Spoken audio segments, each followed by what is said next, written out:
Om Sadashiva Samarambam Shankaracharya Madhyamam Asmadacharya Parentam Vande Guru Paramparam Ishvaro Guratmeti Murtibeda Vibhagne Vyomavda Vyapta Dehaya Dakshinamutaye Namaha Sarva Vedanta Siddhanta Gocharan Tamagocharan Govindam Paramanandam Satguru Pranatosh Maha Om Shanti Shanti Shanti.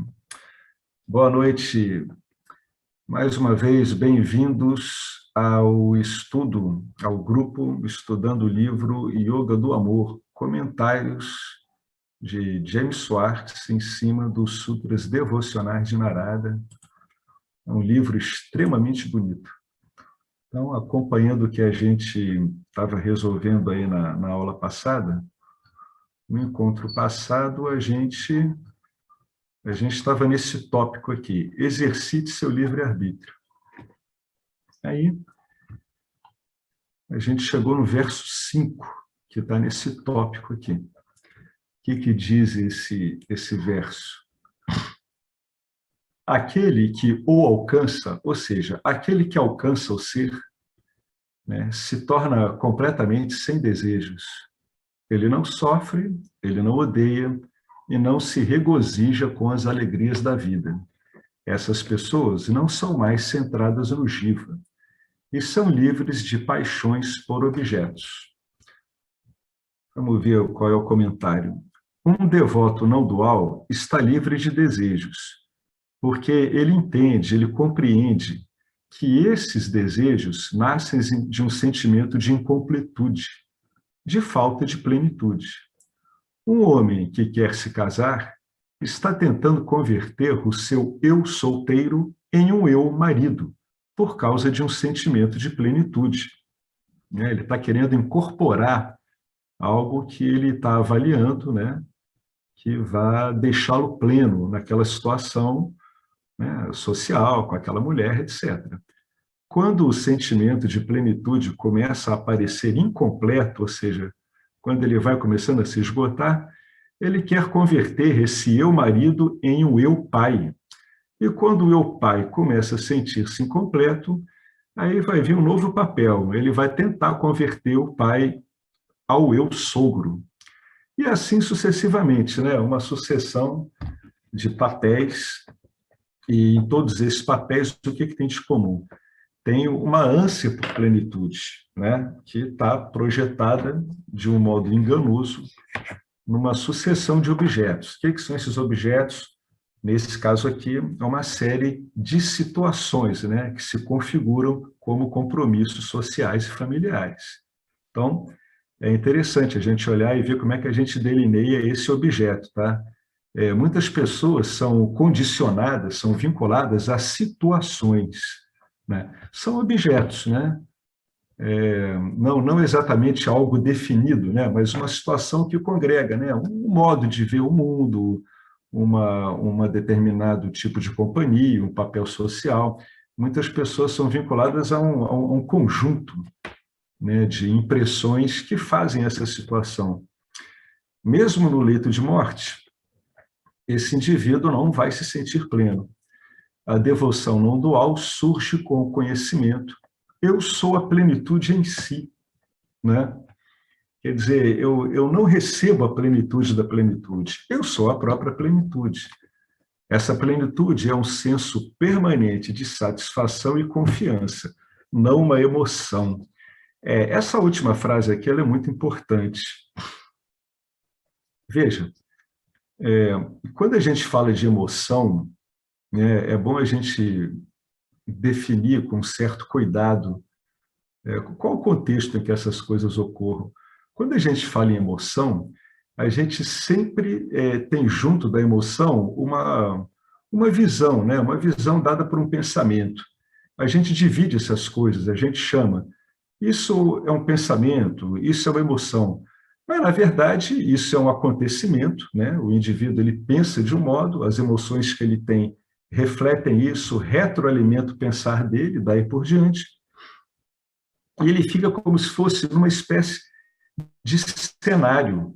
Esse cenário é dado pelas impressões do corpo sutil dele. Por que eu parei aqui? Porque, devido aos estados assim muito agradáveis podem ser experienciados quando se faz esse tipo de busca, esse agradável ele é compreendido como uma emoção, ele é vivido como uma emoção, né? E ele é compreendido como tal. Então, de um modo até subreptício, fica um condicionamento aí, né, que surge já em decorrência desse processo. É assim, o meu vínculo com o ser é estabelecido por uma emoção. Não.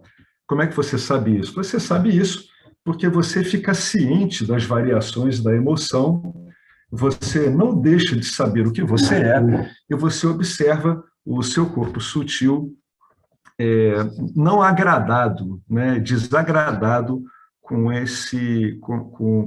essa flutuação da emoção, tá?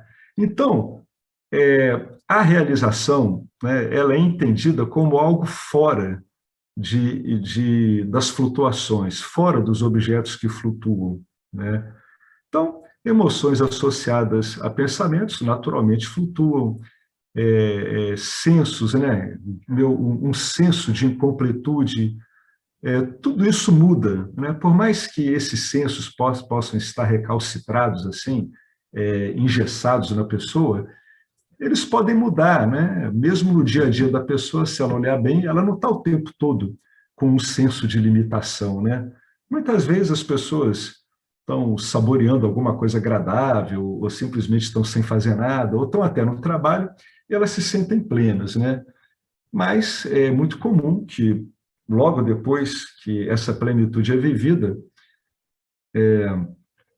começa a ocorrer, né, aquele jogo natural, né, que Krishna chama de Dvanda, que é essa oscilação entre dor e prazer, e o indivíduo ele acaba, né, ficando à mercê de novo dessas flutuações. Então, quando a gente fala de satisfação e confiança, a gente está falando de algo que não vai se alterar, não importa o estado que o corpo sutil esteja, se ele está desagradado ou não.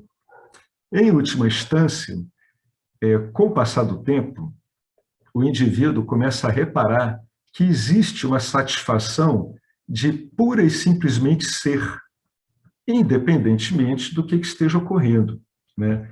E essa satisfação de pura e simplesmente ser, ela dá essa satisfação porque ela é apreciada, né? Ela não tem realmente uma intersecção com as experiências duais do Jiva, né? Que ele vai continuar experimentando essas flutuações, se bem que a qualidade das flutuações vai mudando com o passar do tempo. Então, o que acontece? Isso aqui é um bom ponto para a pessoa que está começando a perceber isso, que realmente essas ordens de realidade elas não se misturam. O que eu quero dizer com isso? Que realmente você pode estar por hábito, né? Você pode se entender naquela situação como desagradado, mas com o passar do tempo, com muita investigação, né, e com a Upasana Yoga necessária, realmente fica fácil notar que tem algo estável, né? Esse algo estável é você mesmo. A única dificuldade que a gente tem é realmente compreender que essa estabilidade ela é interior, entre aspas, né? Mas é evidente que você pode encontrar ela até no ambiente à sua volta, porque se você percebe, se isso é conhecido em você, vamos dizer assim, né? Vamos usar uma concessão, fica fácil você reconhecer isso como subliminar a qualquer situação que esteja ocorrendo. Não importa o colorido, né, de significados que aquela situação tenha, se ela é boa, se ela é ruim, se ela é agradável ou não. Então, isso aqui que ele está dando é um parâmetro, tá? É um parâmetro para que o estudante, ele, mesmo que ele esteja apanhado nesses dwandas fortes, né, nessas oscilações fortes, ele procurar, ao invés de ficar realçando a flutuação, porque agora, pelo Vedanta, ele sabe que é natural, ele fica mais focado na plenitude que ele é. né? É um modo de você verter a sua atenção, você torná-la adequada ao que você é. Muito embora você veja que o mundo continue variando, tem coisas que te aborrecem, etc., o que realmente vai ficando muito forte, vai te chamando muita atenção, é essa plenitude que vai sendo expressa no seu dia a dia, em qualquer situação como isso. Ó. É um senso inabalável de satisfação pela sua própria existência, pelo próprio fato de você existir, apreciar isso, ser consciente e realmente você não se ver como uma entidade separada e tem uma confiança, porque você enxerga uma familiaridade tremenda no que se chama de campo dármico. Subjacentemente ao campo dármico, fica claro que ali é tão ser quanto aquilo que você dizer que é o seu Atman, né? Então é por isso que tem essa confiança, porque você não estranha mais o ambiente em que você está. Você enxerga esse ambiente e você como sendo a mesma coisa, em última instância, muito embora as flutuações em Nietzsche, tanto relativas à configuração sua de um jiva, com determinado corpo sutil, como também com relação ao campo dármico, que ele varia, tem suas coisas, mas o que mais começa a chamar a atenção realmente é o que se é. É o que você é o que campo dármico é o que tudo é, em última instância, né? Eu falo isso porque, às vezes, mesmo quando a pessoa já está um tempo investigando, por alguma carga de vássanas, ela fica ainda um pouco vinculada a ficar reparando nesses aparecimentos e desaparecimentos de coisas boas e ruins no campo dármico e no campo sutil dela, né? No corpo sutil dela. Mas, com o passar do tempo, realmente vai ficando claro que o que lhe chama mais atenção é pura e simplesmente você mesmo, né? Eu falo isso para a pessoa não ficar, né, perdendo muito tempo com essas flutuações, porque o que é relevante você lidar com flutuação é você saber delas. Uma vez que você sabe delas, uma vez que você tem um bom discernimento delas, veja, a flutuação é regular.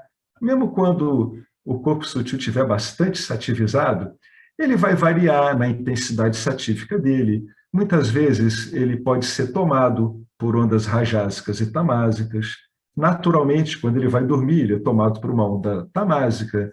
Muitas vezes ele é tomado por rajas puro, quando ele tem que se envolver com uma atividade muito intensa.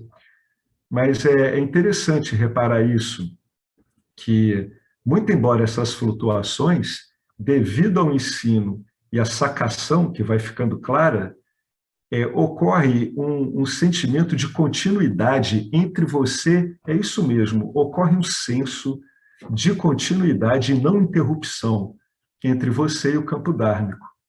É por isso que há um reconhecimento, há um entendimento de que trata-se do mesmo substrato. Então, acaba ocorrendo essa confiança, né? Você, pelo conhecimento, você respeita o campo dármico, você confia no campo dármico, você está bastante familiarizado e você reconhece essa familiaridade. Quando ela fica clara, você vê que ela sempre foi, no fundo, entendida por você, né? Você apenas recupera a sua familiaridade, né? E isso realmente gera esse sentimento de confiança. Então, não é uma emoção, né? As investigações vão mostrar que realmente o mapa do Vedanta ele é bastante adequado. A gente pode olhar como duas ordens de realidade que não interferem uma na outra absolutamente, né? Vamos ver o que fala aqui, né? O segundo capítulo, verso 70 do Bhagavad Gita. Todas as experiências, os objetos, entram na mente, né? São apreendidos pela mente de uma pessoa sábia através dos sentidos, mas não criam agitação, porque ela é plena em si mesma, tal como os rios que, desaguando no oceano, não perturbam o oceano. Porque essa pessoa sábia ela é plena, ela não é uma buscadora de experiência. Ela não busca experiência, mas, paradoxalmente, ela vira o maior experienciador que pode existir. Por quê? Porque ela não opõe resistência à experiência. É engraçado isso, né? O indivíduo ele se livra da dependência da experiência E só aí que ele se torna um verdadeiro experienciador, né? Isso é um aspecto bem bacana, que a gente precisa olhar com muito cuidado. Então, a vida, na verdade, ela vai ficando com mais cores, né? Ela fica mais brilhante, mais interessante, mas não como a gente pensava, né? A gente sempre pensava numa vida ficando interessante, de modo que pudesse nos agradar. Mas como a gente realmente já está no agrado consigo mesmo, esse colorido, essa beleza da vida, ela aparece de uma outra forma, ela aparece como você mesmo, seja lá o que você esteja fazendo. É uma impressão, né? Um conhecimento, é um senso muito bonito esse, né? Então, não é uma buscadora de experiências, mas vira realmente o verdadeiro experimentador, por mais paradoxal que pareça. Mas para quem isso está claro, não tem paradoxo nenhum. Quando você pede alguma coisa, pede algo, pode não consegui-la, mas quando você descobre a plenitude, que é a sua natureza, né? Mesmo que você não queira ou precise de nada, toda experiência é um prazer, exatamente o que a gente falou, né? Você é o grande experienciador. Caso os devotos não duais venham mesmo a desejar, né? Caso realmente eles venham a desejar algo, os seus desejos nascem da plenitude. Então, são desejos dármicos, né? São desejos que estão vinculados ao campo dármico, né? O campo dármico é o centro, né? Ele é o centro agora do seu posicionamento em Mitya, né? Não é mais você. Né? O que importa é o campo dármico. O seu personagem, o Jiva, ele é um elemento desse campo dármico, né? Então, muito embora os desejos, então, nesse caso, os desejos vão nascer da plenitude, eles vão ser desejos dármicos. Eles não são maculados pelo próprio interesse e tão somente abençoam o mundo por causa do vínculo dármico que eles têm com a existência. Embora não tenham mais nada para realizar por si mesmos, essas pessoas incansavelmente agem pelo bem-estar do mundo, né? Ou seja, mesmo quando há um desejo, ele é dármico. Então, é o que nós entendemos como harmonia do mundo, né? A harmonia do campo dármico. Desejos no campo dármico, né? Desejos adequados ao campo dármico. O campo dármico é lotado de desejos, né? Mas são desejos dármicos, porque se não fosse, não produziriam ocasiões dármicas, né? Produziriam o adharma, que é uma característica muito comum de um jiva que não está ciente, né, da sua verdadeira natureza, né? Então, ele acaba produzindo uma série de desejos adármicos que, naturalmente, não é um problema peculiar de ninguém, vão atritar com o campo. Então, o campo tem um determinado equilíbrio, ele encontra uma perturbação e ele vai ter que anular aquela perturbação de alguma forma. Alguém quer acrescentar alguma coisa sobre esse verso número 5, os comentários do James e alguma coisa que foi tocada aqui? Nada? Estou Ô, Alex, reparando. Opa, tudo bom, Alex? apareceu uma pergunta que eu estou reparando que está todo mundo muito quieto. Tudo bom, Alex? Só para não Oi, deixar tudo muito bom, tempo, então. Eduardo? Não, é só eu lembrei de uma passagem da Bhagavad Gita, já que você citou a Bhagavad Gita aí também, né? E Krishna diz na Bhagavad Gita, no capítulo 7, o verso 11, ele diz que ele é a força do forte, livre de desejo e apego, e nos homens, ele é o desejo que não se opõe ao Dharma. É muito bonita essa passagem, as duas colocações que você fez aí num único verso, no Uhum. capítulo 7 ali, eu acho bem significativo isso. É, Só isso.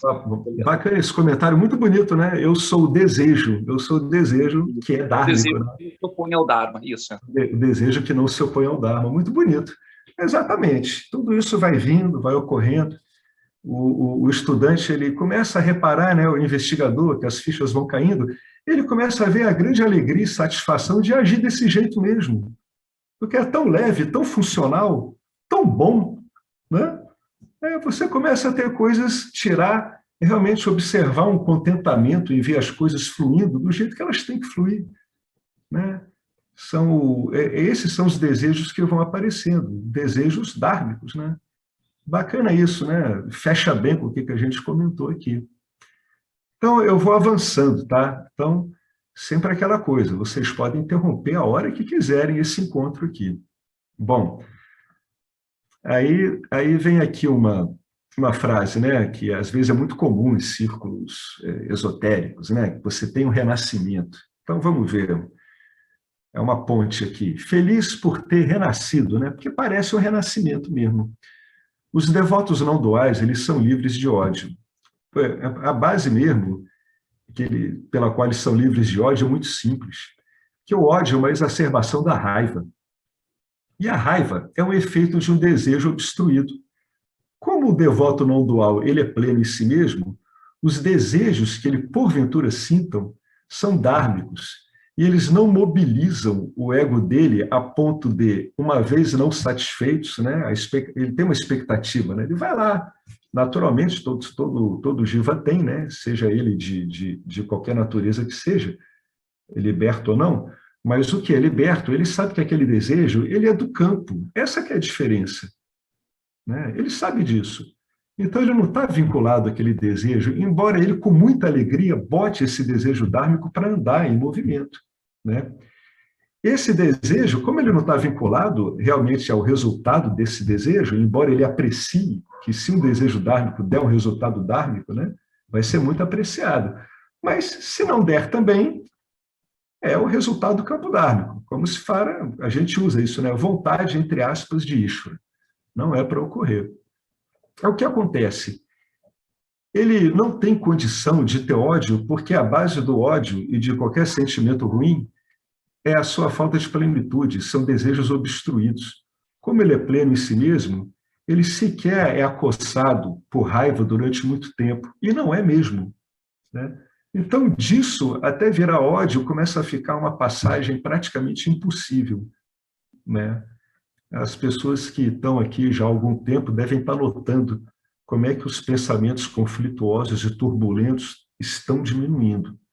Isso é um efeito muito interessante do ensinamento. Os pensamentos estão diminuindo porque cada vez mais a gente entende que a gente tem que olhar sempre para nós mesmos e buscar o que somos, né, em essência. Então, a gente não fica mais agitando o campo dármico com coisas que a gente sabe que não são conducivas, né? A liberdade não são conducivas ao Dharma, né? Então, realmente é livre de ódio.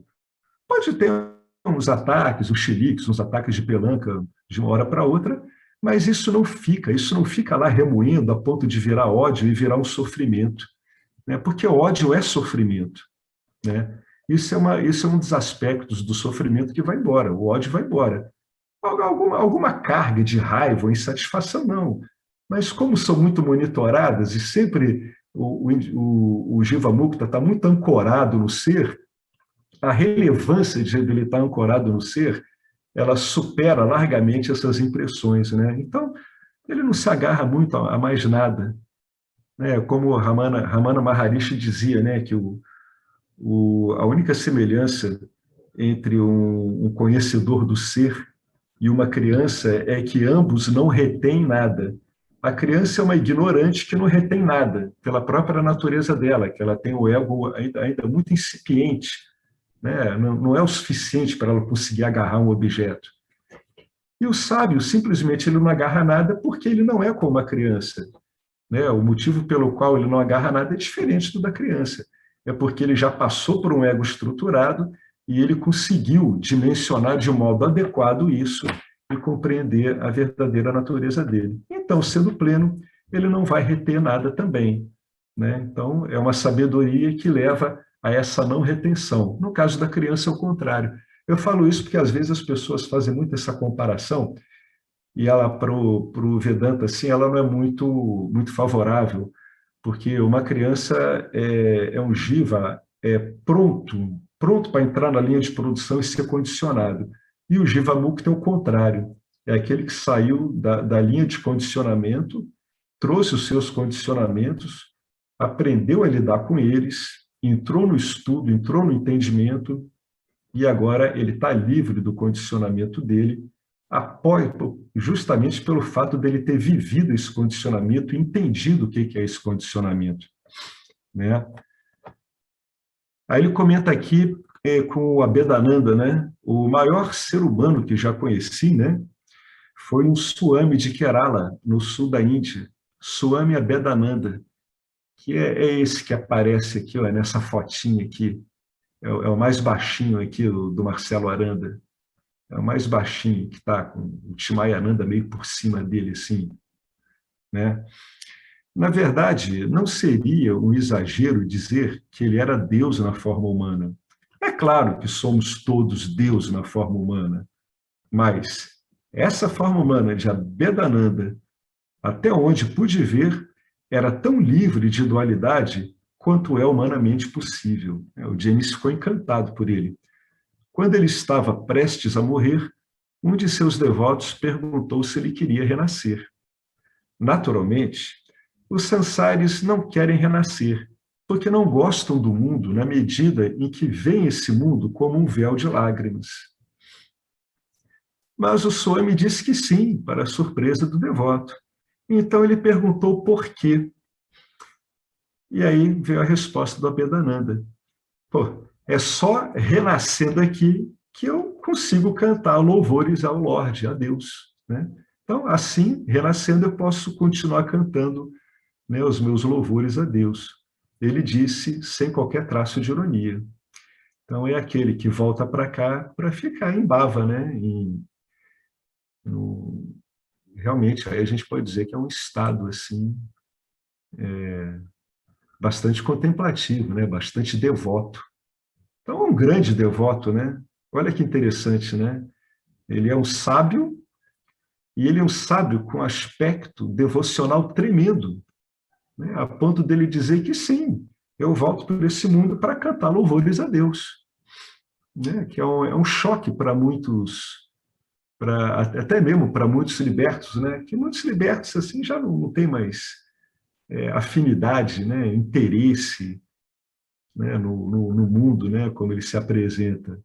Mas, na verdade, quando isso vai se aprofundando, esse mundo, como ele aparece, ele perde essas cores fortes, né? E realmente ocorre uma falta de reação às situações do mundo, né? E o que essa falta de reação vai favorecer o quê? As ações dármicas, né? Porque como você não está reagindo, você age de um modo favorável. Você está no campo dármico, a ação é inevitável, né? Nós não somos sannyasis, mas a gente age de uma outra forma, a gente age de um modo dármico. Devotos não dualistas autossatisfeitos, né? Não precisava nem falar isso. Um devoto não dualista, esse não dualista já está dizendo que ele é pleno, né? Não tem desejo de escapar do mundo. Olha que bacana. Na verdade, nesse mundo, conheci muitos que se divertiam com os buscadores que tentavam escapar do mundo. Um deles me disse: do que há para escapar? Tudo é o Lorde. Se conseguir escapar, você apenas escapará para os braços do Lorde.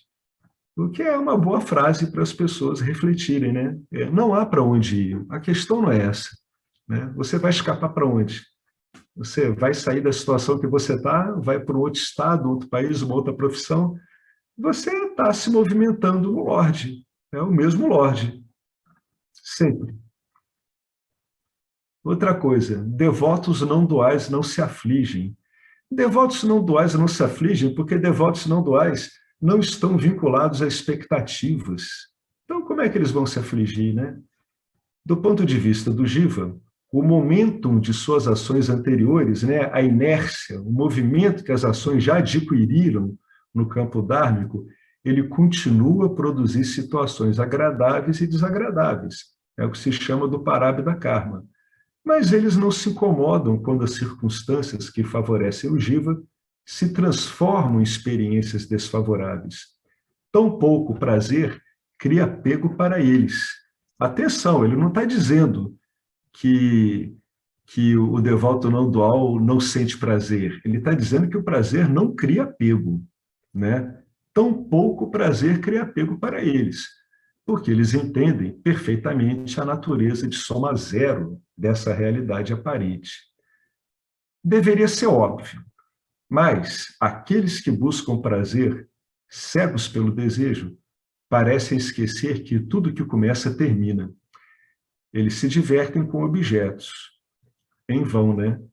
se divertem com a segurança que eles têm, com o prazer, muitas vezes com as virtudes, né? Param nas virtudes.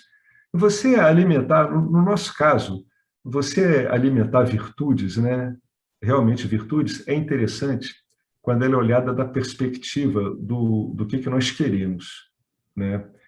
Porque se a gente olhar a virtude única e exclusivamente do ponto de vista de Nietzsche, a virtude é algo que realmente, apenas embasada em Nietzsche como valores, ela pode ser modificada e até degenerar mesmo, né?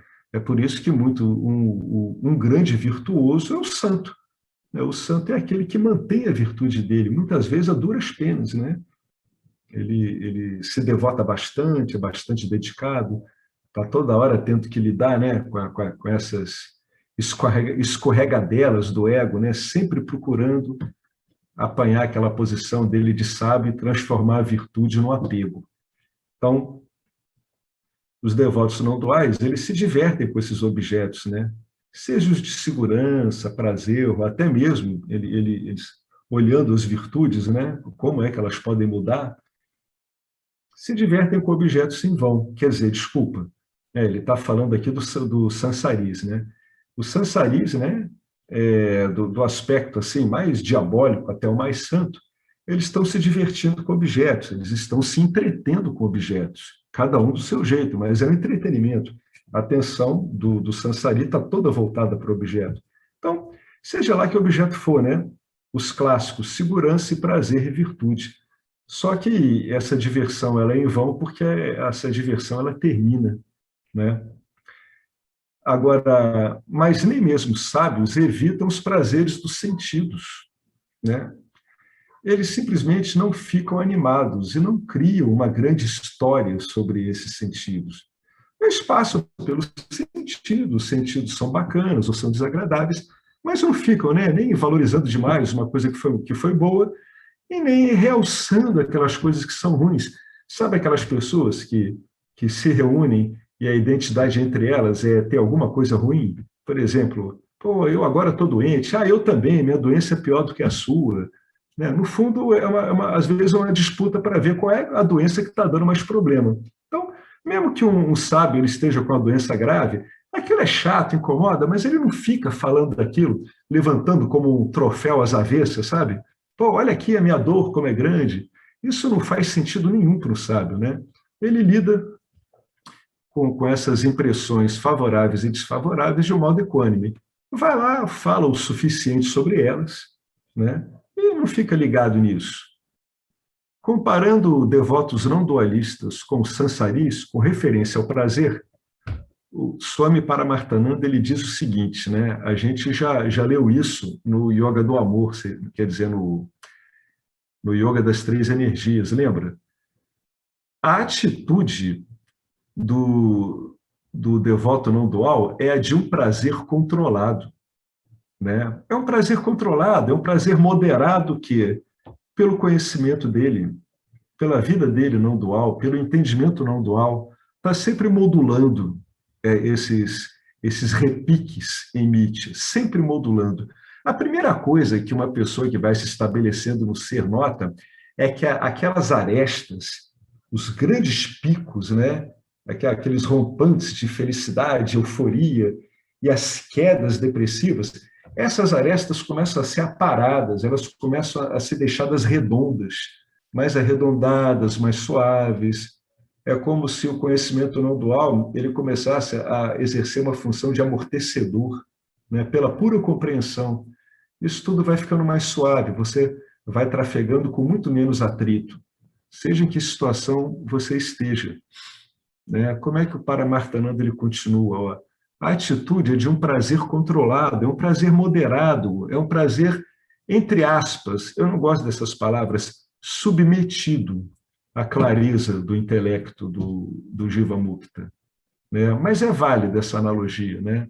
Ele não está desregrado pelos prazeres. É exatamente a diferença entre uma direção precipitada e a direção rápida. Motoristas rápidos controlam a velocidade.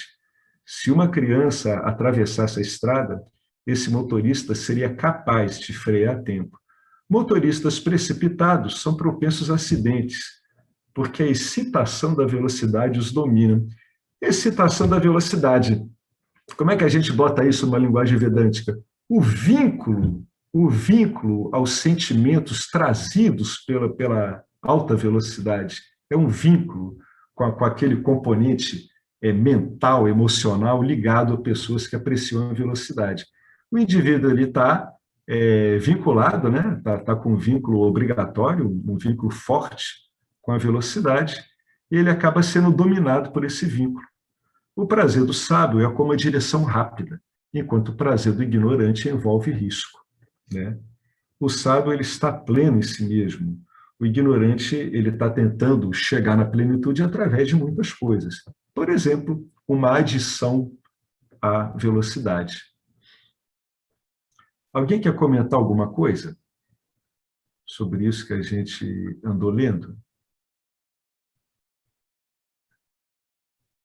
Está claro para vocês que muitas vezes o desfazimento dessas impressões residuais ele pode levar um certo tempo? Então, o Gnani ele fica um pouco surpreso ao ver que, muito embora ele esteja muito bem naquela situação, existem impressões mentais que são completamente díspares, que não fazem sentido nenhum, e que ele finalmente ele entende hoje em dia com o conhecimento dele, que ele localiza essas impressões díspares como algo que continua alterando, que não tem relação com o que está acontecendo no campo dármico. Mas ele sabe, apesar disso ficar com uma certa flutuação por algum tempo, o conhecimento que ele tem vai apenas afirmando cada vez mais a independência dele disso. Até que chega ao ponto, como a gente tocou um pouquinho lá em cima, onde essas alterações elas deixam de ocupar o foco relevante dele, né? O foco relevante do devoto não dual é o assentamento em si mesmo, né? Isso aí, para algumas pessoas assim, que têm uma certa agitação, estão acostumadas com isso, elas podem ficar um pouco surpresas de se achar assim meio paradas, né? Sem muita agitação mental, sem se engajar em muita coisa. E algumas pessoas às vezes dizem que é como se elas tivessem assim meio que desligado. Não é bem assim, né? Isso é uma reconfiguração que a mente vai fazendo, ela vai se adaptando a isso, e ela vai expulsando essas coisas, né, que estavam retidas nela. Agora ela pode expulsar, porque tem como essas coisas serem vistas, né? Então, muitas vezes, quando uma pessoa tem uma grande sacação, etc., vem muita flutuação. Por quê? Porque esse entendimento permitiu que essas camadas fossem liberadas, né? Então, o indivíduo que está lidando com isso, ele tem que estar bem acostumado com isso, né? Ele, muito embora ele conheça as flutuações de Mitya, ele, na verdade, ele meio que navega em paralelo com elas. Por que eu falo que ele navega em paralelo com elas? Porque o foco da atenção dele é mais em si mesmo, né? É uma coisa muito interessante. Essa carga de foco cada vez mais em si mesmo, naturalmente retira a atenção das flutuações, e mesmo que elas continuem ocorrendo, ele já sabe, e ele sabe que elas vão perdendo força, e ele entende que isso é um processo que ocorre dessa forma mesmo, né? Por que eu falo isso? Pelo mesmo motivo lá de cima, porque às vezes a pessoa passa por umas sacações muito legais, dá uma espécie de enamoramento, até dá uma carga satífica muito forte, e aí aparecem outras vasanas, né? Mas, na verdade, ela tem que olhar essa experiência com outro tipo de entendimento. Ela tem que olhar assim, puxa, que legal, essa estabilidade que eu estou tendo agora está me permitindo enxergar e lidar com coisas que eu jamais tive estabilidade e capacidade de lidar. Eu continuo centrado em mim e agora eu vejo como essas coisas correm, como se fossem em paralelo, né? É como se fossem duas dimensões completamente diferentes. Embora realmente a gente note a preponderância de Satya, porque ela começa a impregnar Mitya, né? E essa impregnação é que vai fazendo com que aquele excesso de vínculos, né, que a gente tinha, vão todos caindo. progressivamente eles vão caindo, né? Algumas pessoas, essa modificação é muito rápida. Em outras, isso pode ser bastante lento, né? Mas, com o passar do tempo, o estudante ele vai notando que isso vai caindo, vai perdendo de intensidade, ele vai reparando que cada vez que essas vássanas aparecem de novo, naturalmente o corpo sutil ele reinterpreta, né, gente? Qualquer descida dessas vássanas nunca é igual a outra, embora elas possam se referir a uma mesma matriz que gerou aquele conjunto de vássanas.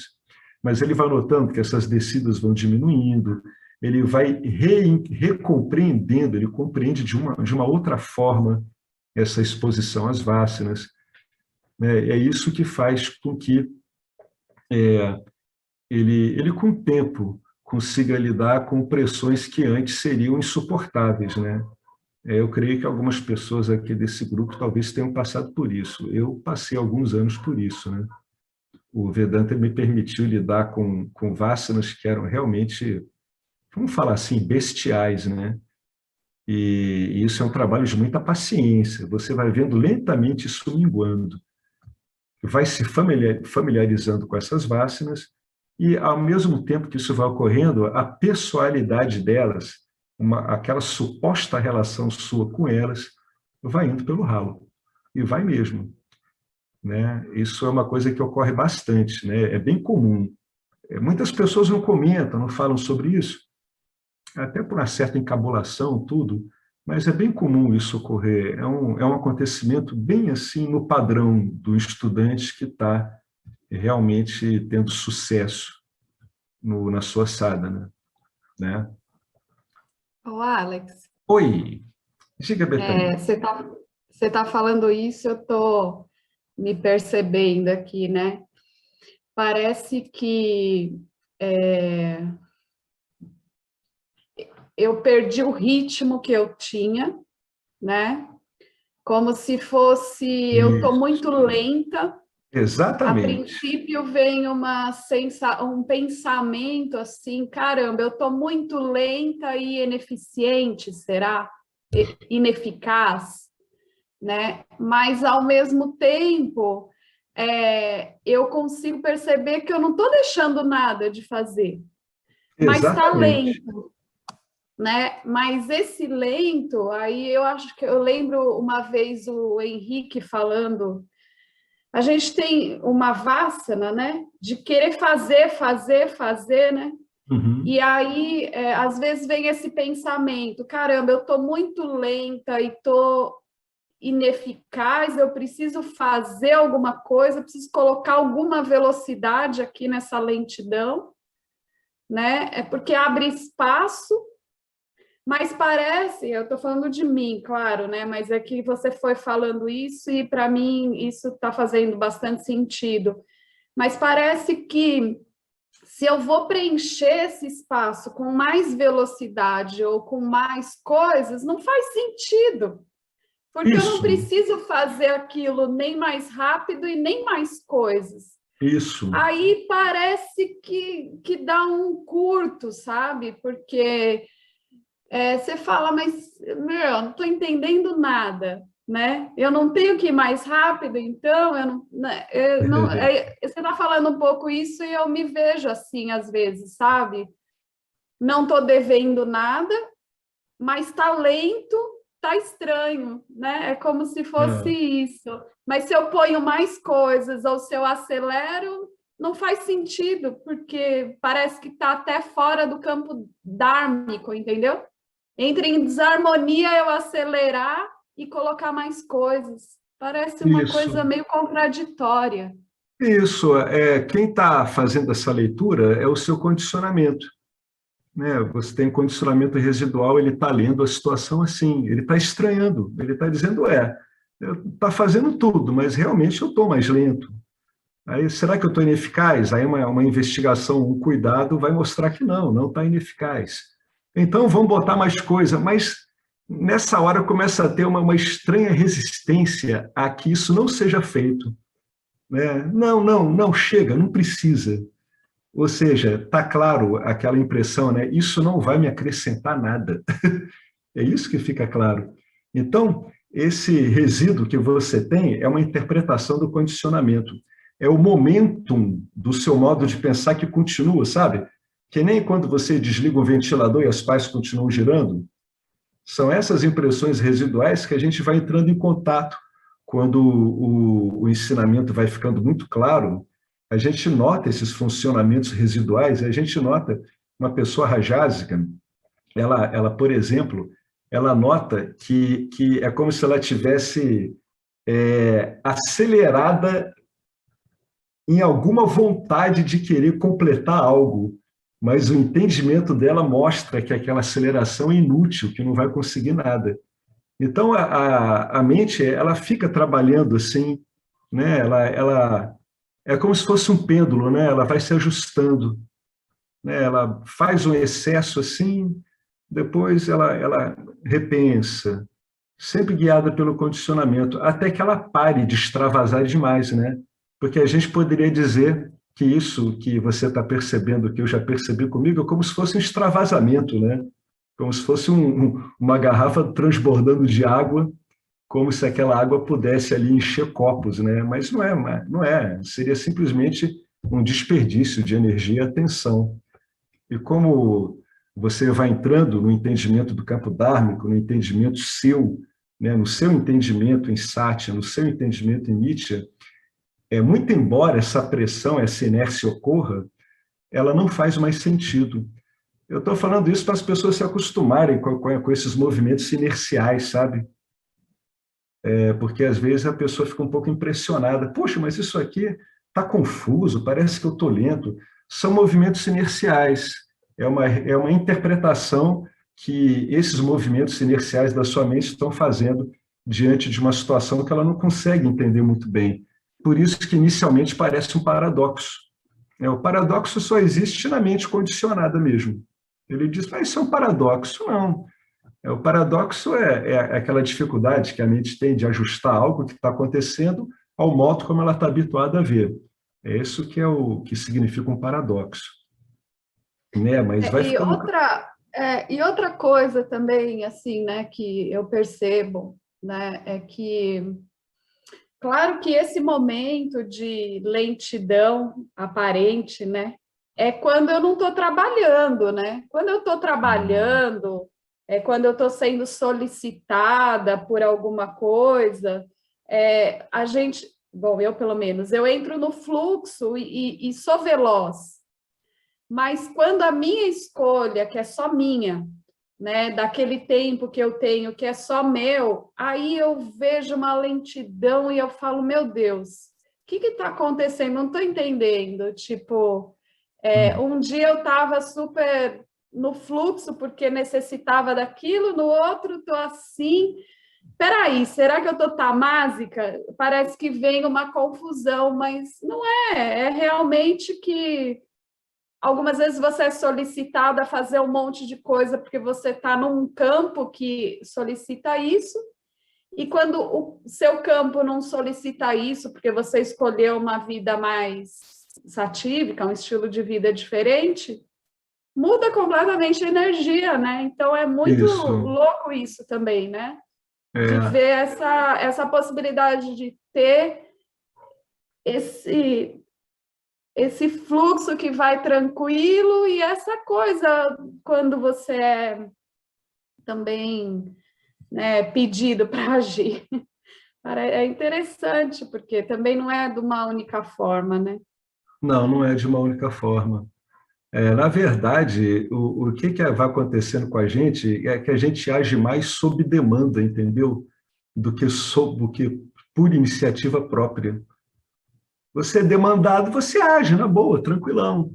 Mas muitas vezes pode ficar assim, parado mesmo, às vezes até estranhando essa parada e, pô, mas não é que a coisa está tranquila? E aí vem um monte de vássaras dizendo, não, você tem que fazer alguma coisa, tudo. Mas aí você vai investigando. Você quer ver um truque? Eu vou te passar um truque. É uma espécie de trambicagem dármica, mas ela é bem válida.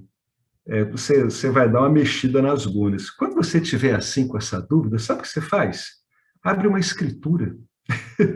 Vai dar um efeito muito curioso, sabia?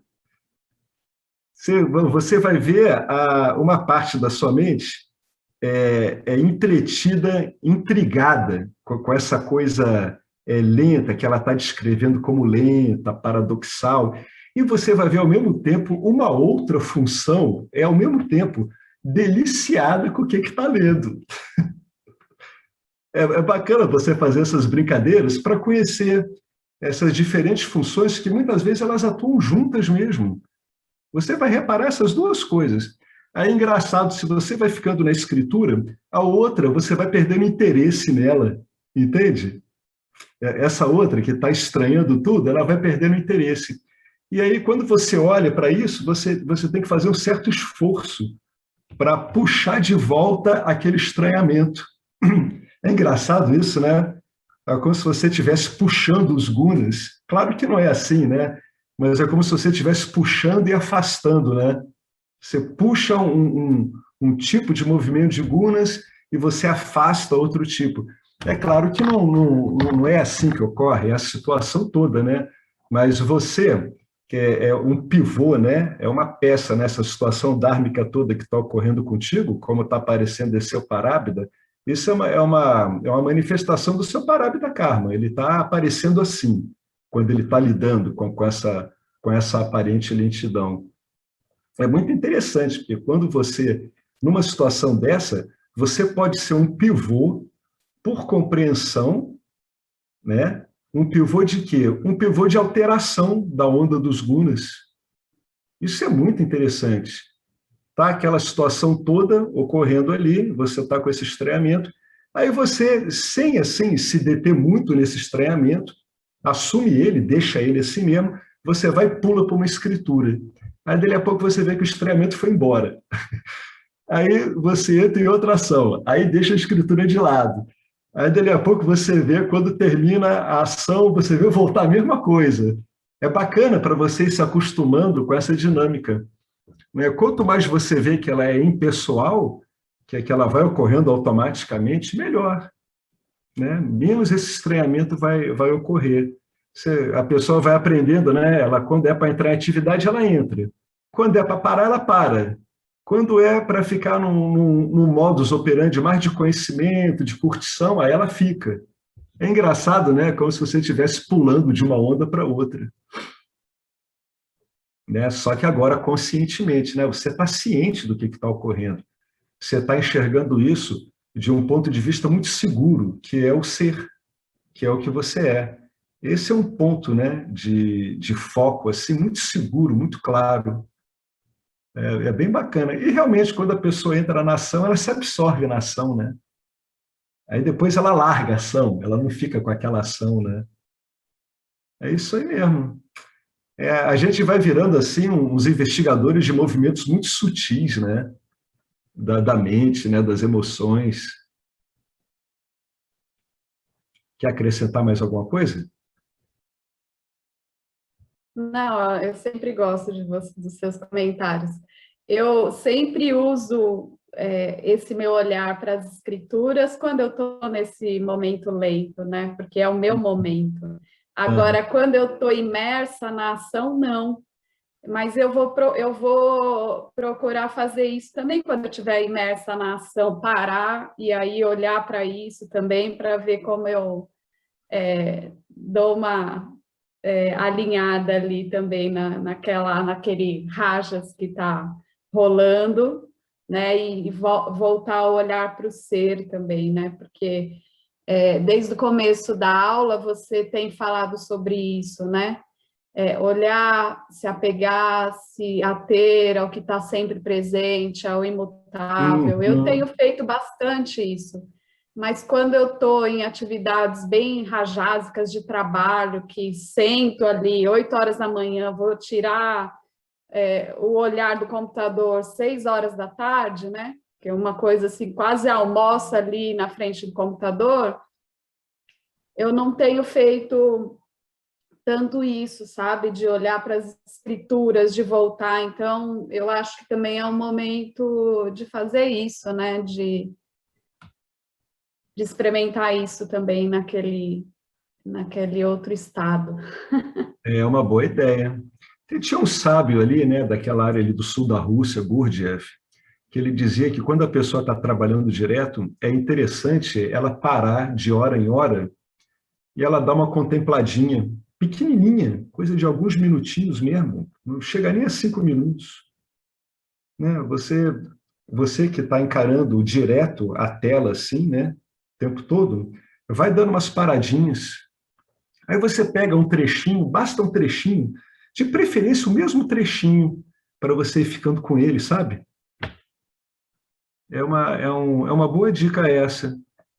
E é até bom, né? Você para, dá uma paradinha, vai direto, dá uma paradinha, aí você tira o olho da tela, olha para o horizonte e fica com aquele trecho na cabeça. Pode ser uma Mahavaka, pode ser um verso que você gostou, pode ser uma frase que te veio de inspiração e você gostou, para começar a ir temperando, né, essa carga, né, de atividade, sempre com esse tempero de ser, né, sempre com o seu próprio tempero.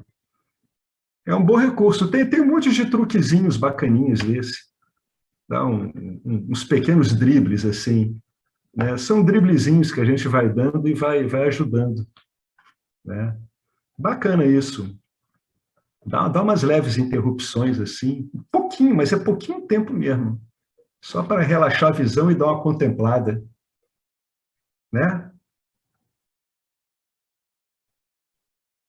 Então, eu vou ler aqui esse último parágrafo aqui desse trecho. Olha, aqui ele dá a chave do negócio. Os sansaris estão basicamente interessados apenas em si mesmos.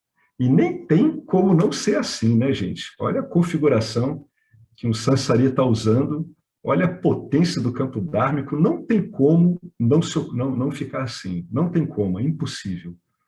É extremamente natural que o sansari ele se interesse basicamente apenas em si mesmo. Esse é o default do programa. Por que eles precisam de outros, naturalmente? Eles fingem servi-los, mas o serviço deles não é genuíno, ou seja, estão sempre naturalmente também, não tem como esperar outra coisa, estão sempre esperando alguma coisa em troca. Né? A gente sabe disso pela nossa vida, como ela tem sido. Né? A gente vai, faz um agrado a uma pessoa, mas a gente espera alguma coisa. Por exemplo, nem que seja um agradecimento. Estamos sempre esperando alguma coisa. Os sansaris acreditam que o mundo é destinado exclusivamente a fazê-los felizes. Eles não veem que o mundo só funciona quando todos fazem a sua contribuição. Os devotos não duais não veem nenhuma diferença entre eles mesmos e todos os outros, de modo que suas ações não são tingidas, né, pelo egoísmo, não são manchadas pelo egoísmo. Né?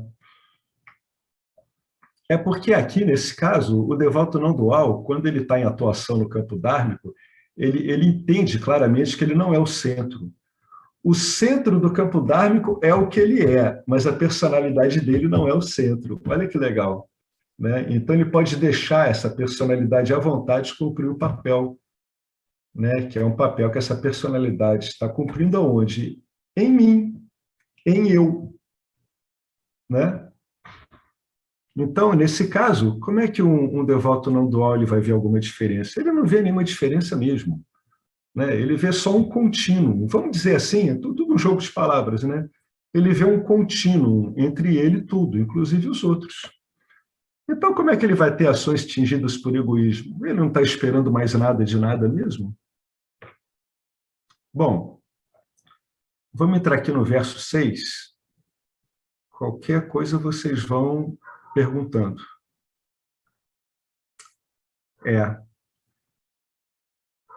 Vamos ler isso aqui tudo para ver como é que o James vai falar disso. Verso 6. Quando a devoção não dual é alcançada, né? Quando a compreensão bate fundo, a pessoa fica maravilhada, fica imersa no silêncio e intoxicada com o ser. Essa palavra é ótima, intoxicada com o ser, fica viciada. Uma pessoa espiritualizada leva a sério a pergunta: o que eu estou fazendo aqui na Terra? Que ocorre regularmente em todas as mentes humanas. É uma pergunta que é inerente à Mítya. Você tem um Jiva com um corpo sutil, com Budi, com intelecto, ele naturalmente vai fazer essa pergunta. Afinal de contas, o que é isso aqui? Né? Se ele realmente está interessado, ele vai se aprofundar nessa pergunta. Essa pessoa está procurando por significado, né? Por um significado, por uma substância, em face da óbvia falta de sentido do samsara. E, sinceramente, ela busca a libertação. Sabemos que a libertação é o propósito da vida humana, porque toda ação que as pessoas executam é uma tentativa de remover a sensação incômoda de limitação. Né? Aí a gente volta lá para cima, né?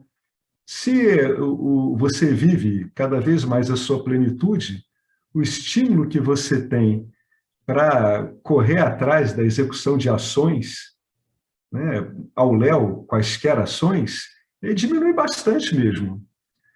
E enquanto a libertação é a libertação da experiência, na medida em que revela que a verdadeira identidade do buscador, a consciência, a bem-aventurança não dual, é livre da experiência, o Jiva permanece como uma entidade experienciadora. Né? Não tem como. Está em Mítya, age. Campo dármico é ação, é experiência. Tendo descoberto a não diferença entre o Jiva e Ishvara, a pessoa e seu ambiente, o devoto não dual liberado, fica emocionado, maravilhado por ter cumprido seu propósito na vida. É bacana, né? Como é que o ser humano, né, ele entende que ele é Deus? Não pela visão da manifestação e nem por ele, mas entendendo o que estaria, entre aspas, por trás disso tudo. Aí, realmente, o Jiva pode dizer, né, que eu também sou Ishvara. Ishvara jamais se limitaria a mim, mas eu também sou Ishvara. Então, você nunca está... como é que a gente chamaria isso? Você nunca é uma entidade individualizada, própria, em situação nenhuma. Nenhuma. Se você olhar para o campo dármico, você é mais uma modulação de Ishvara, uma dessas modulações que a gente chama de Jiva humano, que é um processador de vasanas. Essa é a função. Né?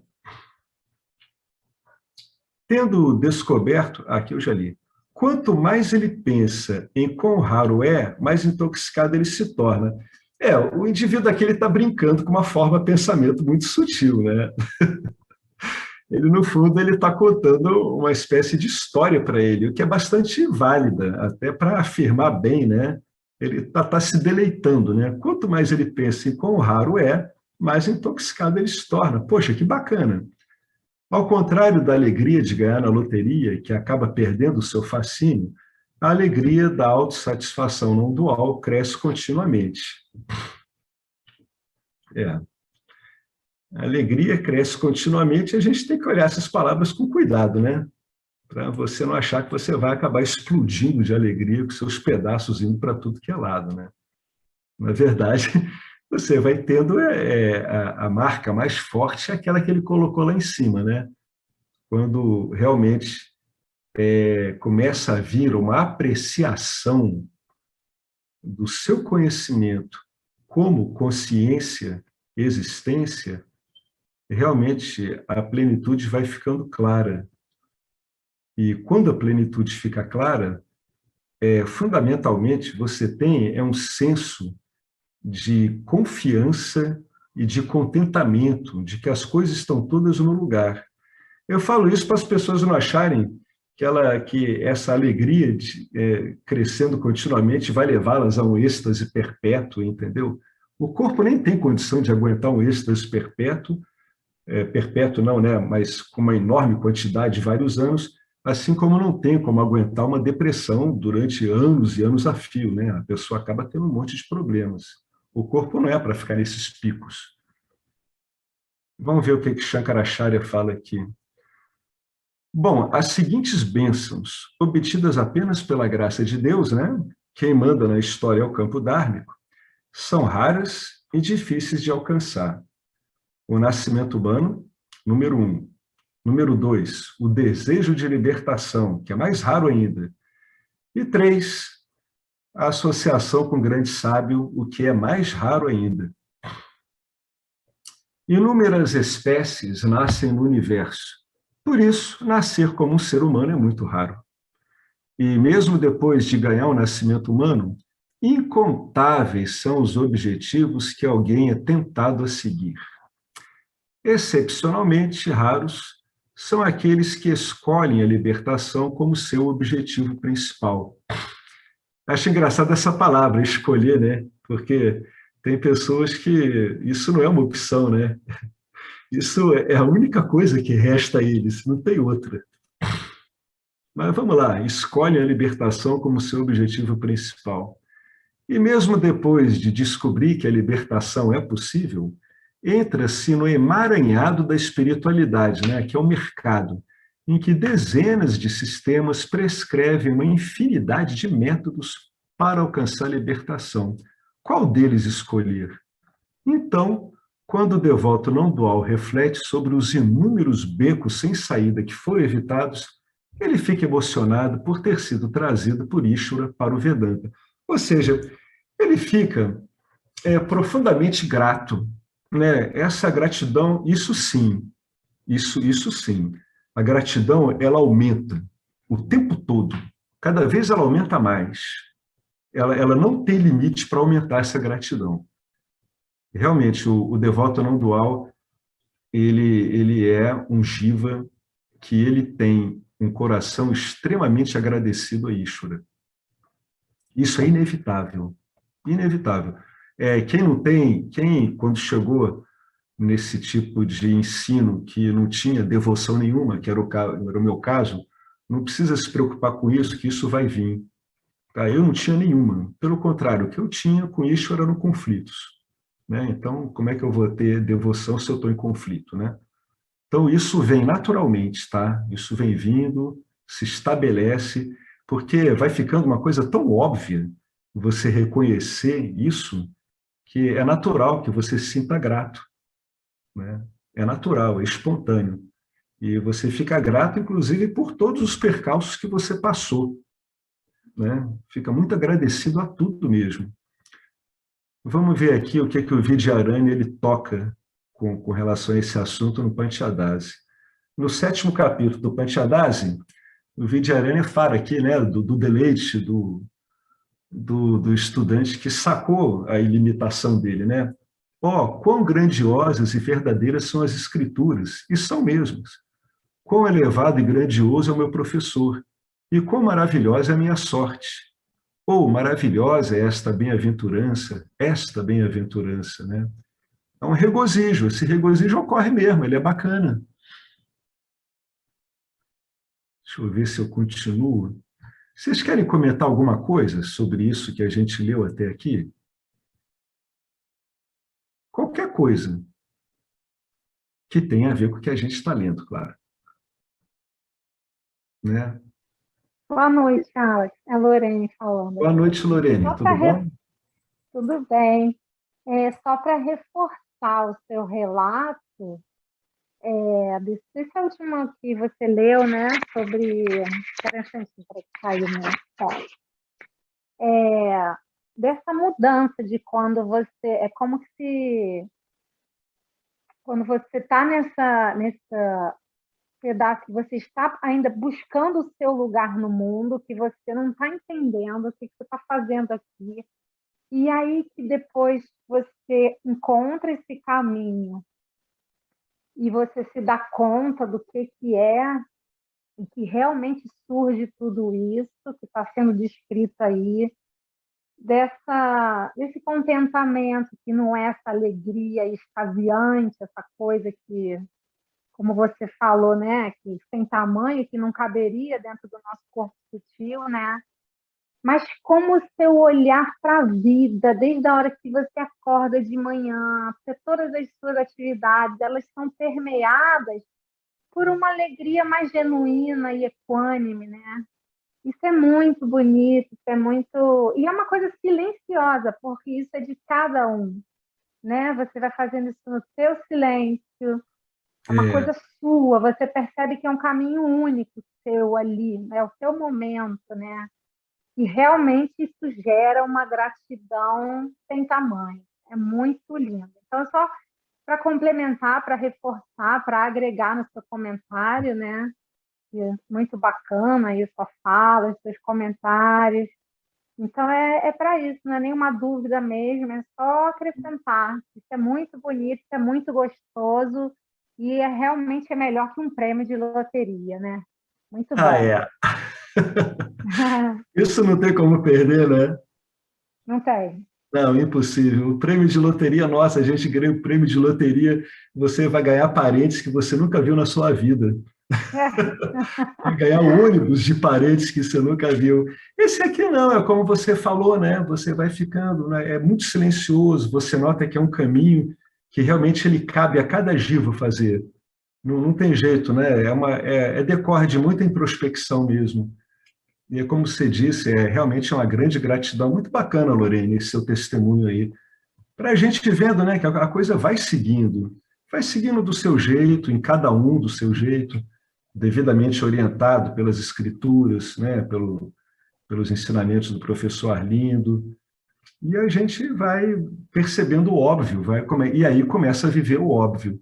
Quando o óbvio é vivido, a gratidão surge. Muito bonito, realmente é um livro muito bonito e é um assunto bonito e ele é muito factível, né? É uma coisa que vai impregnando a vida da pessoa completamente. É um caminho sem volta e Totalmente sem volta. totalmente sem volta. Que coisa Totalmente. maravilhosa. Maravilhoso. Maravilhoso. Não volta, não tem mais como voltar. É impossível. Nem que você quisesse. Eu, às vezes, penso que é assim, você sai de um modus operandi, é como se você virasse uma chave lá, você está em 220, você vai para 110, você muda a voltagem de funcionamento, e você vai readequando toda a sua vida, assim, né? Isso. Todos os aspectos vão tendo que ser alinhados naturalmente, né? Por mais que a gente ainda observe tudo isso que você falou no início, né? Das coisas vindo, você vai observando aquilo e você vai se alicerçando mais. Como eu vejo, eu já li muita coisa da Bíblia, alguns salmos, e sempre me vem à cabeça aquele Salmo 91 que fala que você está no abrigo secreto do Altíssimo. É isso, é você se alicerçar no ser. É o abrigo, é o seu abrigo. Exatamente, exatamente. Você está no abrigo secreto do Altíssimo. É o ser, você está em ser. Exatamente. É aquela coisa que Jesus dizia, né? Antes que Abraão fosse, eu sou. Ninguém entendeu nada, né? Nossa, eu ouvi tanto exatamente isso, a mesma coisa. Antes que Abraão fosse, eu sou. Eu sou. É tão simples, né? É muito simples, mas não é ao mesmo tempo. Mas não é. Não é. É simples, mas não é comum enxergar isso, né? E a gente consegue enxergar isso. E aí, quando a gente pega essas escrituras, até de outras religiões, a gente entende.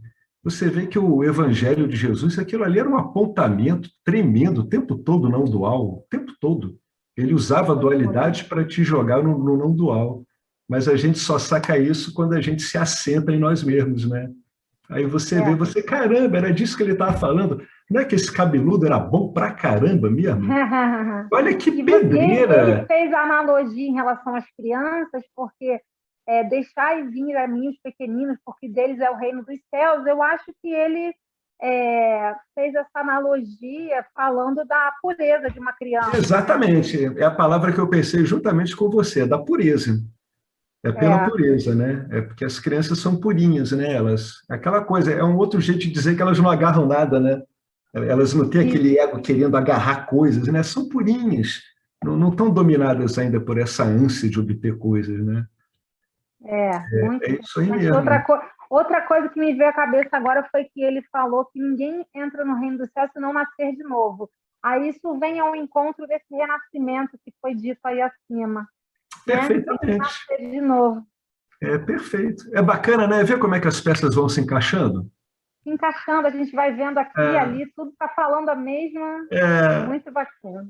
É uma clareza tremenda, né? Que vai tomando conta da gente. É muito bonito. Eu acho lindo. Vamos ver o que ele fala aqui. Bom, todos os ensinamentos espirituais, exceto o Vedanta, tentam fornecer algum tipo de experiência especial aqui nesse mundo. Para quê? É para servir como antídoto para a quantidade enorme de experiências problemáticas que a gente tem nesse mundo.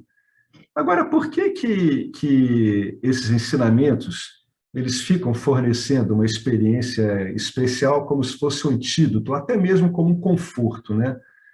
Porque esses ensinamentos, no fundo, eles são duais. Eles estão levando em conta a dualidade do sujeito e do objeto, mesmo quando afirmam que a realidade é não dual.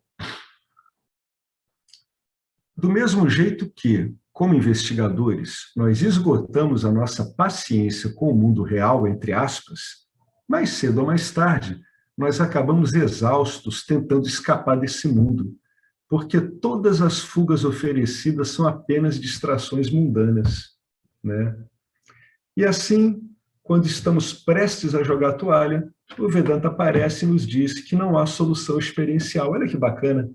Aquela velha clássica, né? Você não tem como resolver um problema no mesmo nível do problema. Por quê? Porque o mundo tangível das experiências não é real, não é absolutamente real. O que é? Ele não é permanente. Não sendo ele permanente, como é que ele vai te dar algo permanente? É isso que quer dizer real, né? Não há solução experiencial, porque o mundo das experiências ele não é permanente. Então, como é que você vai ter uma solução experiencial? Para que servem as suas experiências espirituais se a experiência em si não é real, né? Nossa, ele aqui vai falar beça. Vamos ver como é que ele continua. Quem está preparado para acreditar?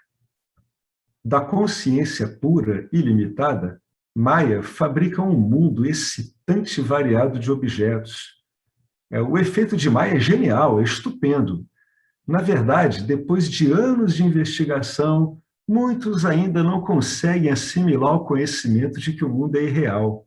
Ao mesmo tempo, somos informados de que o ser, que ninguém jamais viu, que não se pode ver agora ou jamais será visto no futuro, é a única realidade. Que maravilha! Então, adicionalmente, o Vedanta nos desafia a descartar essa afirmação. Apenas o ser é real, o mundo é aparentemente real. O Vedanta está te dizendo assim, olha, está vendo essa afirmação que eu estou falando? Que apenas o ser é real, o mundo é aparentemente real? Quero ver você descartar isso com base em quê? Com base em que na sua vida você vai descartar o que eu estou te falando? E quem investiga sabe que não há como descartar isso. Você não tem como dizer que certamente não é assim. Não podemos descartá-la, porque todo o nosso conhecimento é adquirido pela percepção e por inferências baseadas na percepção. Olha que bacana, por que ele está dizendo que não dá para você descartar? Porque você não tem instrumento capaz de te dar uma base para você descartar uma informação dessa. Então, você não pode negar o que o Vedanta te apresenta. Por quê? Porque qual é o seu sistema de conhecimento? O seu sistema de conhecimento, fundamentalmente, é percepção sensorial. Toda a sua carga de vasanas, sabe-se lá quanto tempo ela está trabalhando aí, ela, em última instância, ela decorre das experiências sensoriais, do input sensorial reinterpretado pela mente, leia-se, reinterpretado pelas suas bagagens de vasanas vinculativas. As vasanas vinculativas que fazem a gente se agarrar numa interpretação, viu?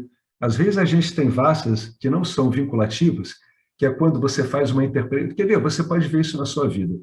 Você está conversando com uma pessoa, aí a pessoa faz uma afirmação, e você não concorda muito com ela, fala outra coisa, mas, na verdade, você não deu muita importância ao que você falou, embora você ache a sua posição mais razoável. Isso quer dizer que você não está vinculado ao que você está falando, né?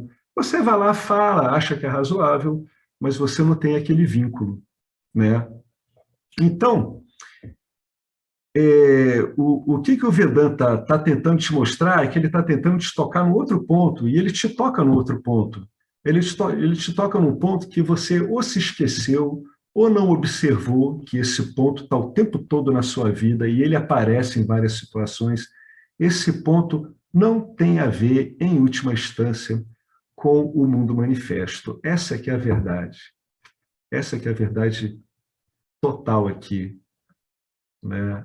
É por isso, e você não tem como descartar isso que ele está falando no mundo manifesto, apontando para a sua natureza ilimitada, você não tem como descartar com os recursos que você tem condicionados pelo mundo manifesto, que é através da percepção e que é através aí das inferências baseadas na percepção. Então, para um bom investigador, o argumento desse basta, sabe para quê?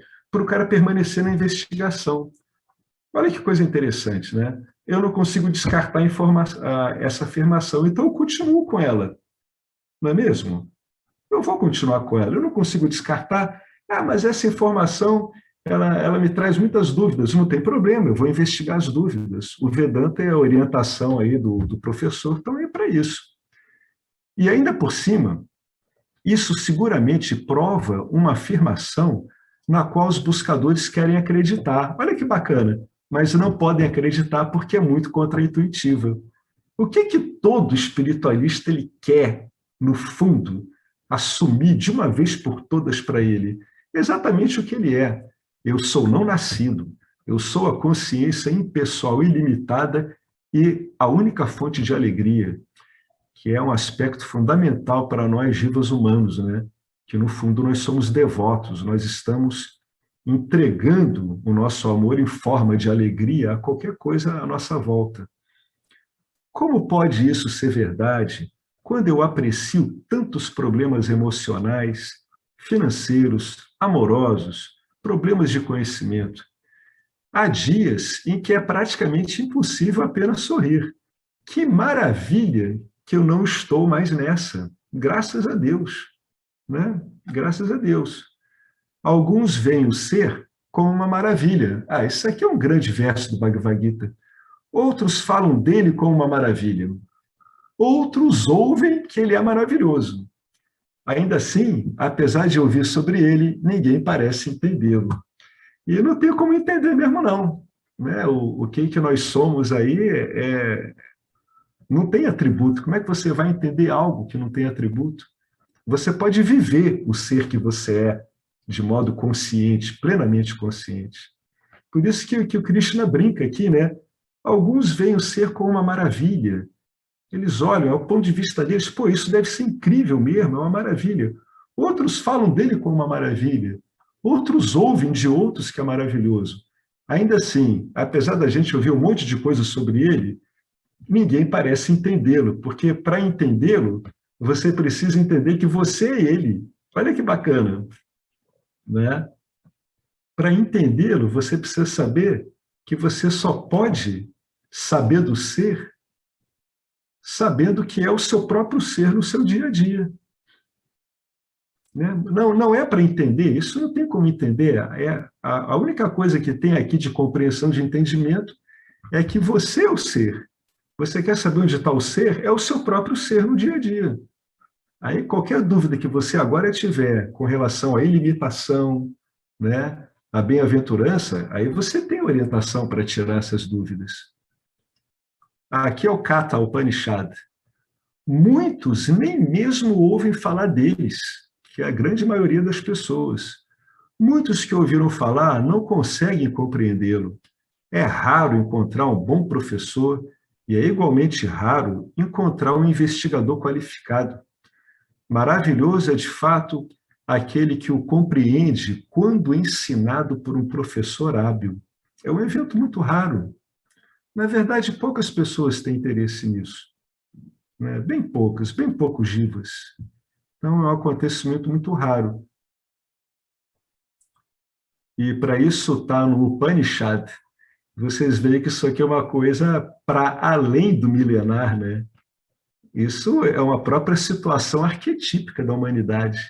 A humanidade perdida em si mesma, né? Procurando por si mesma, sendo ela o si mesmo que ela está procurando. parece uma piada, né? É uma piada. Sempre uma piada. Até que é uma piada resolvida, ela fica sempre uma piada meio de mau gosto. Quando começa a ser resolvida, aí você começa a achar graça mesmo. E no Taittiriya Upanishad, né, o sábio Brigu entoa nessa parte 3, né, nesse Brigu vale, eu não sei ler essas palavras, verso 10. Bem-aventurança, bem-aventurança, bem-aventurança. Eu sou o alimento e eu sou o comedor do alimento. Não tem sujeito nem objeto. Eu sou aquele que traz juntos o alimento e o comedor. É a própria situação. Olha só, é tudo. Não tem nada saindo disso. Não tem sujeito, não tem objeto. A própria situação onde isso ocorre é o próprio eu. Eu sou o primogênito do verdadeiro, do eterno e do imortal. Eu sou o centro imortal, anterior aos deuses. Quem quer que tenha esse conhecimento, preserva-o. Eu sou luminoso como o sol. Aquele que sabe disso, alcança os resultados acima mencionados. Que grande maravilha! Eu sou a realidade não dual e eu mesmo também apareço como o Jiva experienciador. Apareço como o universo experienciado e eu apareço como a experiência que conecta tudo isso. Né? Pelo incrível poder de Maya, eu represento o papel de mundo, represento o papel de Jiva e eu represento o papel de Ishvara, o Criador. As 7 maravilhas do mundo empalidecem pela sua insignificância diante desse conhecimento incrível. Eu assino embaixo, empalidecem mesmo. Mas continuam sendo as 7 maravilhas do mundo, né, gente? Porque são maravilhosas. Então... Que bacana, né? Vocês veem que o Vedanta não atrita com absolutamente nada, né? Ele não atrita nem direito com a Dharma, cara, porque ele acaba dando a certeza e os rudimentos de que o Adharma vai se resolver no Dharma. O Vedanta é incrível mesmo. Eu assim, pessoalmente, eu não sei se eu faria essas afirmações, né, de que qualquer outro ensinamento espiritual vai ter base dual. Não sei, eu não passei por eles para saber. Mas, com toda sinceridade, eu acho difícil ter algo parecido com o Vedanta, e eu acho impossível ter algo melhor. Né? Aqui eu posso babar o ovo aqui do Vedanta à vontade, que a gente está numa aula de Vedanta, mas eu tenho essa impressão. Ela é muito clara. É impossível encontrar algo melhor e é muito difícil encontrar algo no mesmo nível, mas não sei se existe, realmente não sei. Bom, gente, eu vou encerrar por aqui. E vocês querem abrir para comentários, falar alguma coisa? Né? Querem comentar alguma coisa que viram aqui, no que a gente está falando, que se lembraram? Né? A gente continua bem investigativo aqui, né? A pessoa acha, né? É tão engraçado, é todo um monte de achômetro, né? A pessoa acha que está sentada no ser, que ela vai parar de investigar. Pô, claro que não. Ela está sentada no ser, vai virar uma máquina meramente intelectual. Claro que não. Quem vai ficando no Vedanta vai vendo que tudo isso é um amontoado de má compreensões, né? Realizadas por pessoas, né? Má compreensões que germinam em pessoas que não se deram o tempo suficiente, né? Não se deram a contemplação suficiente, não abriram mão suficientemente das suas impressões para, pelo menos, poder avaliar outras. Tudo isso é um monte de coisa que não faz sentido nenhum. A pessoa, quando vai ficando claro que ela é a própria ilimitação, naturalmente ela fica mais amorosa, naturalmente ela fica mais firme, naturalmente a mente dela vai se alinhando espontaneamente com tudo isso. E sem contar que ela tem recursos para aperfeiçoar isso, se ela quiser, né? Tudo isso vem de modo natural, né? É por isso que, às vezes, a gente vê umas orientações, aí tem mesmo, em outros ciclos espirituais. Você tem que fazer isso, você tem que ver o mundo de outra forma, você tem que aprender a largar isso, você tem que aprender a reverenciar isso. Não é assim. Vai vindo isso tudo, naturalmente, né? Naturalmente. Por isso que é um sistema tão eficaz, né? Comprovado aí ao longo dos milênios. Ainda bem que a gente está nessa, né? Alex, Que sorte danada. Às vezes eu olho e fico assim, que sorte absurda. Que bom. ô Alex, Diga. eu fiquei pensando agora, né, que nas escrituras o tempo todo, né, é apresentado Mitya, Satya, né? E essa apresentação assim, né, traz um aconchego para nós seres humanos, parece. Para mim eu sinto assim, porque a gente pode, né? Agora há pouco a gente estava falando de mais lento, mais rápido, e no momento seguinte a gente estava falando do ser, da maravilha, disso, daquilo, né? Isso nos acolhe, né? Para poder também eu posso assumir, né, a minha identidade primária como ser, mas acolhe também a identidade secundária, né, como jiva, Isso. e a gente, nesse círculo, né, a gente pode falar dos dois lugares, né, porque eu acredito, eu passei por pouquíssimos círculos espirituais, só mesmo do católico, né, mas eu acho que tem alguns círculos que você não pode falar sobre Mitya se você está falando de Satya, ou você não pode falar sobre Satya se você está falando de Mitya.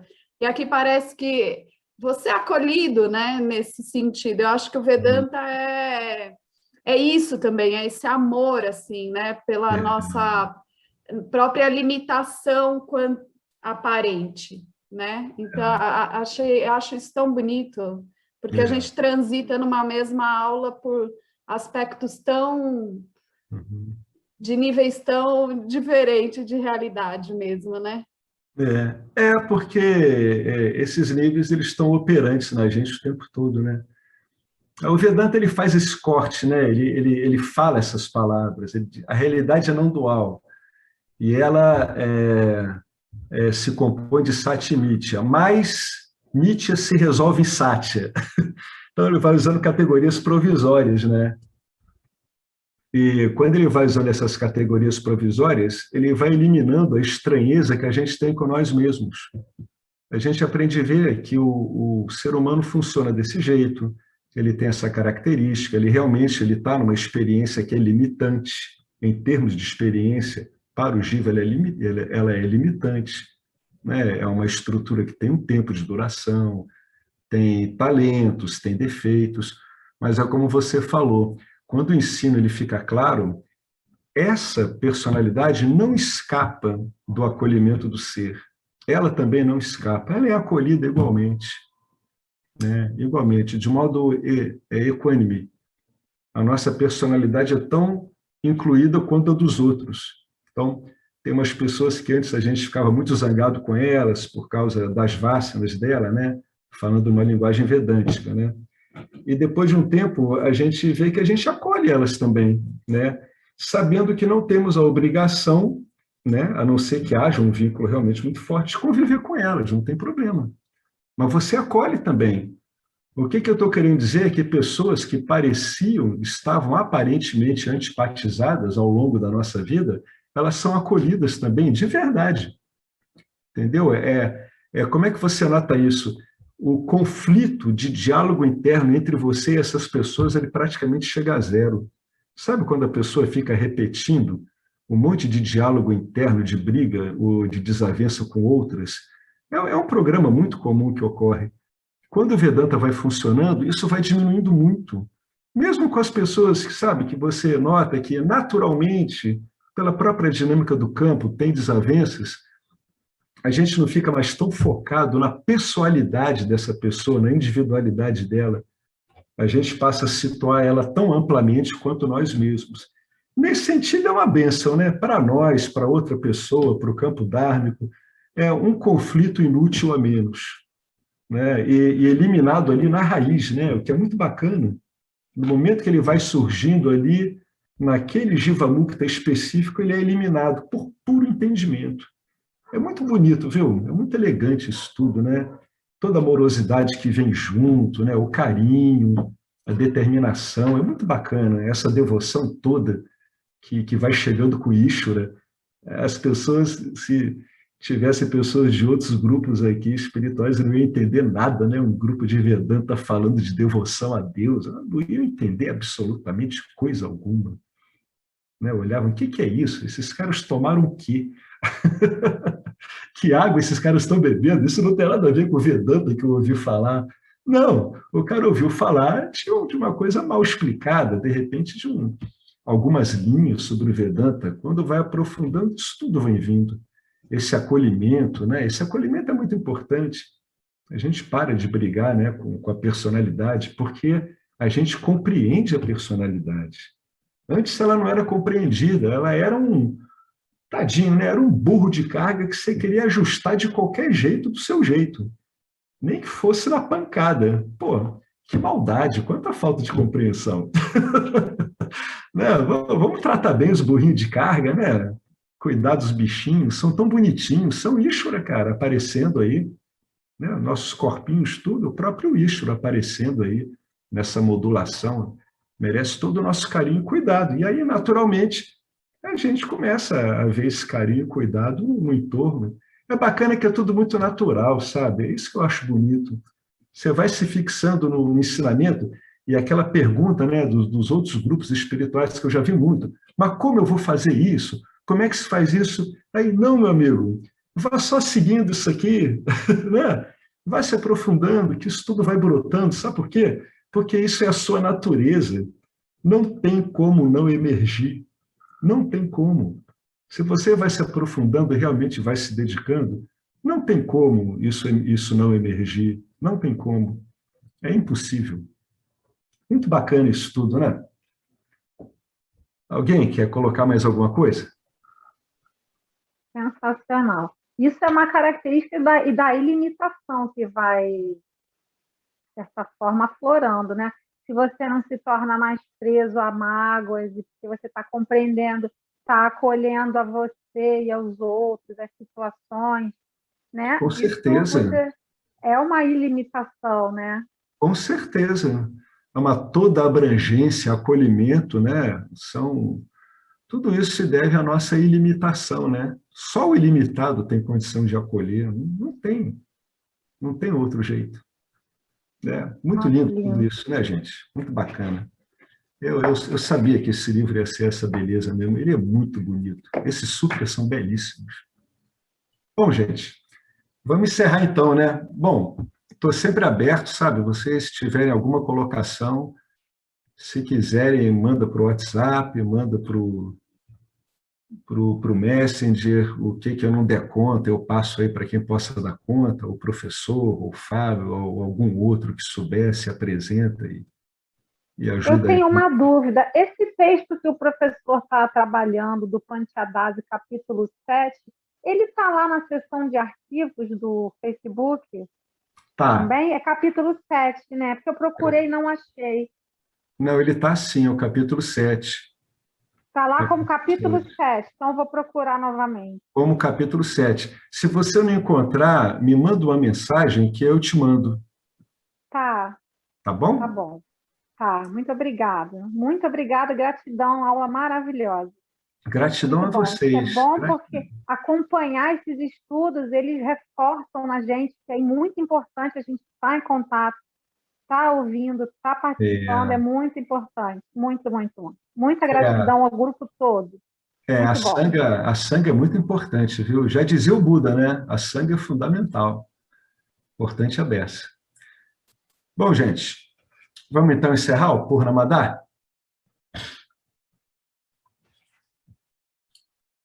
Om Purnamada Purnamidam Purnamudachyate Purnasya Purnamadaya Purnameva Vasishyate Om Shanti Shanti Shanti Imensa gratidão a Ishvara, imensa gratidão a Vedanta, a essa Sampradaya, a toda essa linhagem milenar de ensinamento, professores, alunos.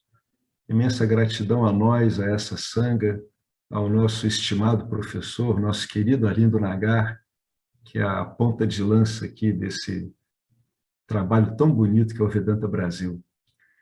Beleza, gente. Gratidão a todos, gratidão a tudo, e a gente vai se vendo por aí.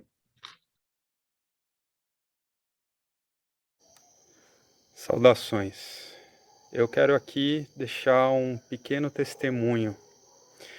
Através do estudo do Vedanta, com os ensinamentos sendo esclarecidos especificamente pelo professor Arlindo Nagar, foram canceladas em mim algumas noções que eram relacionadas com a ideia que eu tinha a respeito de alcançar algo que representasse uma grande realização espiritual. Então o Vedanta fez com que, pela compreensão, a minha mente ela abandonasse o papel de buscador espiritual.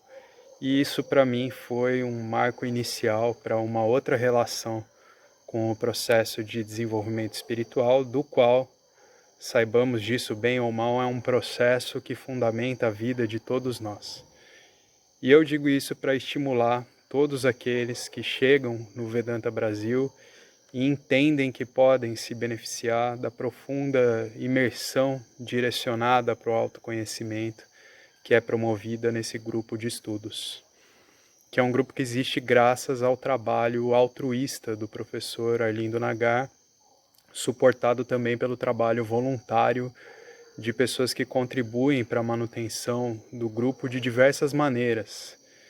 E entre as várias formas de contribuir com esse trabalho, as contribuições regulares em dinheiro, elas são necessárias. Então, se você se beneficia do trabalho desenvolvido no Grupo de Estudos Vedanta Brasil, faça uma contribuição. Qualquer quantia é muito bem-vinda. As informações para transferências em dinheiro ficam disponíveis na seção Avisos do nosso grupo no Facebook e serão colocadas na descrição desse vídeo aqui também. Namaskaras.